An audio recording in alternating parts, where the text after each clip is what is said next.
ऊंचाहार व्यापारी पुत्र की हत्या के दूसरे दिन में जमकर बवाल हुआ, जिससे प्रशासन के पसीने छूट गए। मामले के सार्वजनिक खुलासे की मांग को लेकर परिजनों ने शव के अंतिम संस्कार से इनकार कर दिया था। अंततः प्रशासन को झुकना पड़ा और अपर पुलिस अधीक्षक संजीव सिन्हा ने पीड़ित के दरवाजे पर ही लिखित और मौखिक बयान जारी किया। उसके बाद परिजन अंतिम संस्कार के लिए तैयार हुए। ज्ञात हो कि क्षेत्र के गांव मदारीपुर निवासी राकेश कौशल के पुत्र शोभित की शुक्रवार को उसके मुख्य चौराहा स्थित दुकान से ले जाकर निर्ममतापूर्वक चाकू से गोदकर हत्या कर दी गई थी। शनिवार को उसका शव शारदा नहर पुल की झाड़ी से बरामद हुआ था। इसके बाद ऊंचाहार नगर के व्यापारियों ने राजमार्ग जाम करके जमकर बवाल काटा था। रविवार को व्यापारी पुत्र का शव पोस्टमार्टम के बाद उसके पैतृक आवास पहुंचा तो परिजन फिर आक्रोशित हो गए। शव को दरवाजे पर रखकर भीड़ ने अंतिम संस्कार से इनकार कर दिया। परिजनों की मांग थी कि घटना के आरोपितों को सार्वजनिक किया जाए और तत्काल औपचारिक रूप में घटना का खुलासा किया जाए। एसडीएम और सीईओ के काफी समझाने के बावजूद जब लोग अपनी मांग के प्रति अडिग रहे तो अपर पुलिस अधीक्षक को गांव पहुंचना पड़ा। उन्होंने परिजनों को पहले लिखित रूप में दिया कि घटना में शामिल 2 लोगों गुलाब निवासी गांव नजनपुर तथा धर्मेंद्र निवासी गांव नेवादा को गिरफ्तार कर लिया गया। घटना की विवेचना प्रचलित है। विवेचना में जो भी तथ्य और अभियुक्त सामने आएंगे, उन्हें गिरफ्तार करके सभी के विरुद्ध कड़ी कार्रवाई की जाएगी। उसके बाद एएसपी ने मौखिक बयान भी जारी किया। तब लोगों का आक्रोश ठंडा हुआ और अंतिम संस्कार की प्रक्रिया शुरू हुई।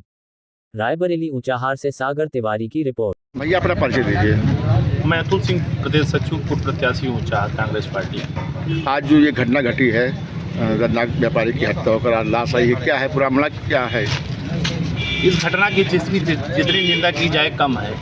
एक नौजवान युवा व्यापारी जिसका नाम शोभित कौशल था, उसको दर्दनाक तरीके से हत्या हुई और जिस तरह मारा है चाकू से गोद करके, भी लोगों ने बताया कि गड़ासे से गोदा है, जिस तरह मारा है हम लोग सब निंदा करते हैं। और मैं प्रशासन से कल भी मांग किया था कि अपराधी जल्द से जल्द गिरफ्तार हों।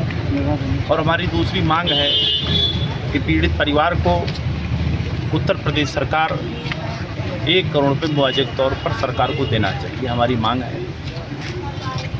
और जब भी कोई हत्या होती है, खासकर इस समय, खासकर ऊंचाहार का बड़ा दुर्भाग्य है कि इसकी काली छाया पड़ी है। लगातार घटनाएं ऊंचाहार विधानसभा में ज़्यादा हो रही है। मैं ईश्वर से प्रार्थना करूंगा कि ऊंचाहार वासियों की रक्षा करें।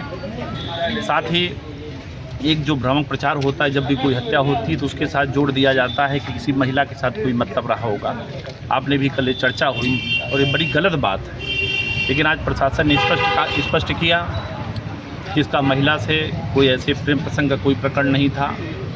ये हत्या पैसे के लिए हुई, लूट के लिए हुई। प्रशासन ने भी, आप सबने सुना भी, उन्होंने प्रेस कॉन्फ्रेंस किया और हम सब पीड़ित परिवार के साथ हैं और पीड़ित परिवार को न्याय मिले, इसके लिए हम सब ने कहा भी कि फास्ट ट्रैक कोर्ट के माध्यम से पीड़ित परिवार को न्याय मिलना चाहिए और घटनाएं बंद होनी चाहिए। जो कि अपहरण होता है परसों और अपराधी जिसने अपहरण किया उसको पकड़ भी जाता है, लेकिन सीधे उसकी डेड बॉडी कल मिलती है लगभग 32 घंटे बाद। ये बड़ा दुर्भाग्यपूर्ण है। अभी प्रशासन आया हुआ था, उनसे क्या बात हुई? मैं पूरी तरह से, हमारी पार्टी, हमारे जिलाध्यक्ष जी भी आए, पंकज तिवारी जी, हम पीड़ित परिवार के साथ हैं। पीड़ित परिवार जो कहेगा हम उसके साथ। कल भी मैंने बयान दिया था, अगर अपराधी नहीं पकड़े जाएंगे, पीड़ित साथ न्याय नहीं होगा तो हम सब चक्का जाम ऊंचाहार में करेंगे। मैं बोला भी था कल, उसी में मैं अड़ा भी हूँ और पीड़ित परिवार के साथ हूँ। पीड़ित और पुलिस ने कहा कि हम परिवार की सुरक्षा की जिम्मेदारी लेते हैं, उसके घर और उसके दुकान की जिम्मेदारी लेते हैं। और 2-3 बातें उन्होंने मानी है पीड़ित परिवार की। और हमारी अपनी तरफ से एक मांग है कि पीड़ित परिवार को आर्थिक सहायता मिलनी चाहिए, उनका अधिकार भी है। क्योंकि और मृतक आत्मा की शांति के लिए हम सब प्रार्थना भी करते हैं। और ख़ासकर प्रशासन को मैं बताना चाहता हूँ कि इस घटनाओं पर अंकुश लगाएं। लगातार घटनाएं हो रही हैं। आप एप्लीकेशन देने जाते हो तो कार्रवाई नहीं हो रही, उसके बाद सीधे उसकी लाश मिलती है। माननीय जिलाध्यक्ष जी भी अपनी बात कुछ रखेंगे।